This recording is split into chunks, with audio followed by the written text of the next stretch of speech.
Why doesn't Israel have more foreign allies? Why is Iran so much better at making friends? Well, to answer that question, we need to look no further than the United Nations. In this body, all member nations meet regularly to discuss ways they can all work together for the greater good of humanity. Okay, that's a joke.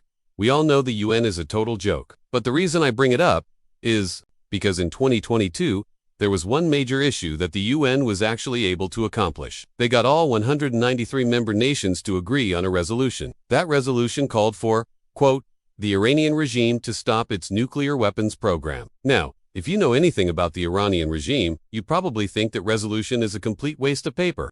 Iran has been developing nuclear weapons since the 1980s. And according to the UN's own International Atomic Energy Agency, they are now just weeks away from having enough enriched uranium to build at least one bomb. So why do all these countries pretend to be so worried about Iran's nuclear program? Well, it's because they're all scared of something far more dangerous than a nuclear Iran, and that is a nuclear North Korea.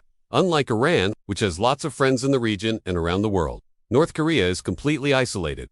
Their only real allies are China and Russia, and their few remaining friends are only pretending to be their friends. That's why when the UN presented North Korea with a resolution condemning their nuclear tests, they had the audacity to veto it. As you can see, international organizations are powerless when it comes to stopping bad behavior by rogue regimes. But what about non-aligned countries? What kind of influence do they have over Iran and North Korea? Well, in the case of Iran, many non-aligned countries have condemned their nuclear program. Even some of Iran's closest regional partners have condemned their nuclear program, including Turkey, Saudi Arabia, and the UAE.